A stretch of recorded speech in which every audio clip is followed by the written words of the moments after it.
Solo flight nga ngayon itong si Andy Eigenman na magpunta ito sa Manila. Mayroon kasi itong aayusin kaya naman siya na lamang muna ang nagpunta dito.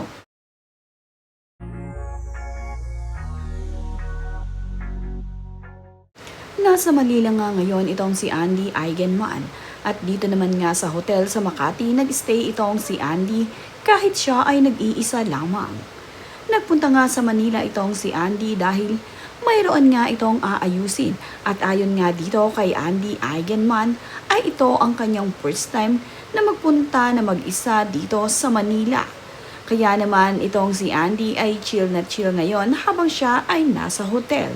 Talaga namang in-enjoy ni Andy ang kanyang pagpunta dito at kahit nga nag-iisa siya ay gustong gusto nga rin niya dahil nagkaroon siya ng time para sa kanyang sarili. Napahinga rin itong si Andy pansamantala sa pag-aalaga sa kanyang mga anak.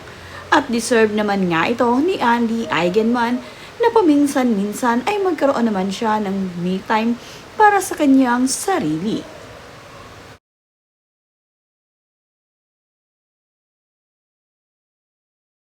Sa flight naman papuntang Manila ni Andy Eigenman ay kasama niya ang kanyang panganay na anak na si Ellie. Back to school na nga ulit kasi itong si Ellie at ayon nga dito kay Andy Eigenman ay idinrap nga raw niya ang kanyang panganay na anak na si Ellie sa school nito. At matapos naman nga mag-school ni Ellie ay dito naman siya uuwi sa kanyang Papa Jake Ejercito. At kahit nga ngayong nasa hotel itong si Andy ay marami nga rin naman itong inaasikaso. Makikita naman nga ang mga larawan na kanyang ibinahagi sa kanyang social media na abala nga rin siya habang siya ay nandirito at solo flight sa Manila.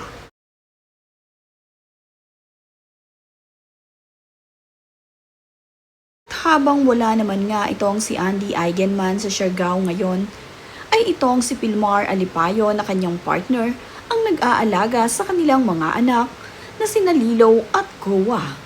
Kasama nga ni Pilmar Alipayo ang kanyang dalawang anak sa surf camp at ito nga ay tinuturuan doon upang mas lalong matuto na mag-surfing ang kanyang mga anak.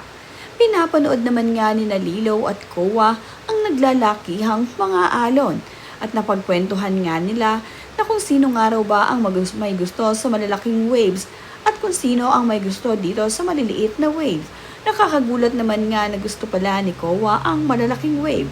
Samantalang ang kanyang ate Lilo ay pinili ang mga small wave nga raw. Kaya naman ang kanyang Papa Pilmar ay tawang-tawa dito sa dalawang bata na masayang nagkukwentuhan habang pinapanood ang pumapagaspas ng mga wave dito sa karagatan.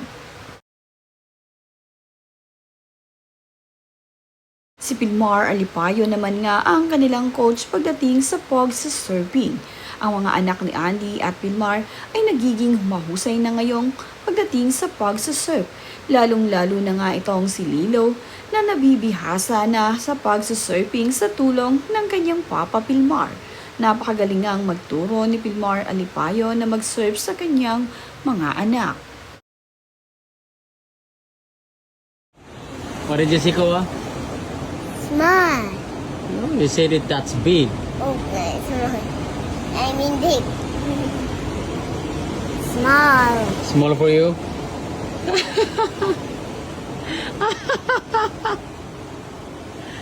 Big for you? It's okay.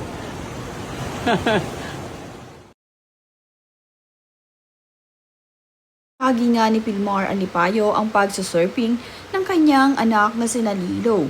At ito nga ay makikita na napakatapang na bata nitong si Lilo na kayang-kayang suungin ang naglalakihang alon sa karagatan. Magaling nang mag-surf itong si Lilo.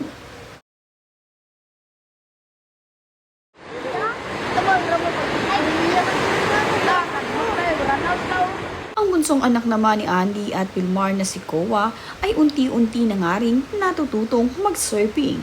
Kung noon nga ay nasa tabi lamang itong si Koa at doon tinuturuan, ngayon ay nandito na sila sa medyo gitna ng karagatan kung saan nga tinuturuang mag-surf ni Pilmar ang kanyang bunsong anak.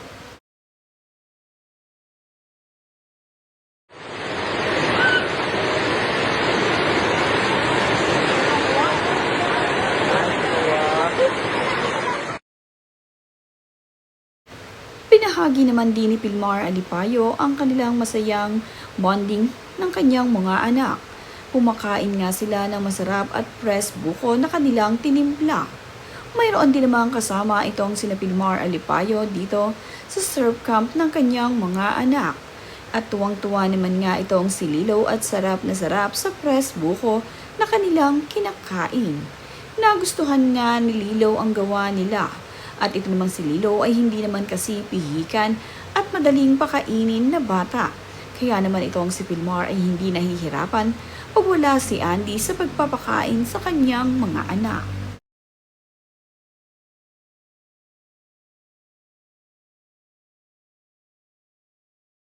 Basta double B. Isa. May siya, Amerikano sabi siya. Anong bata. Uy, taga rin, may ini. Siya manguhatan nito ng kaya bang lagay. Lami na. Kapatid mo lagay ito siya. Sabi nung walang Ano? Ito naman ang simpleng bahay kung saan nga tumuloy itong sina Pilmar Alipayo kasama ang kanyang dalawang anak. Makikita naman nga na nag-e-enjoy itong si Kowa at ang kanyang anak na si Lilo habang ang dalawang bata ay nandito sa balkonahe habang pinapanood ang kanilang Papa Pilmar na nasa bakuran lamang at nag-aayos ng buko na kanilang mga kakainin. Hindi maaarte ang mga anak ni Andy at Pilmar dahil nasanay na sila sa buhay probinsya. Kaya yan naman kahit nasa simpleng bahay lamang sila ay hindi umaarte ang kanyang mga anak. Bagkus nga ay sarap na sarap pa sa pagtulog at napakahimbing nga ng dalawang bata. Bantay na bantay naman sila ng kanilang Papa Pilmar habang sila ay natutulog.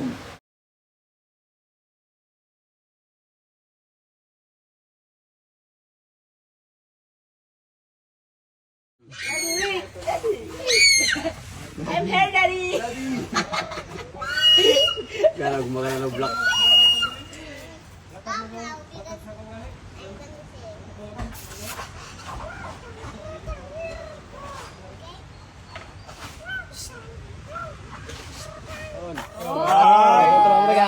Balik ka na. Op! Sorry. Master na ito matugay. Maribinta na dyan. Para ka mabuno tayo sa Ezo. Nagkumplaso ni Izo. Sakto, ikaw munot. Bulang ka pa. Ito lang ang badya gani. Sakto na ako training sa iyo. Sa surfing, ikaw mag-training sa ako. Bonus. Uroy. Inayo ay mula po siton.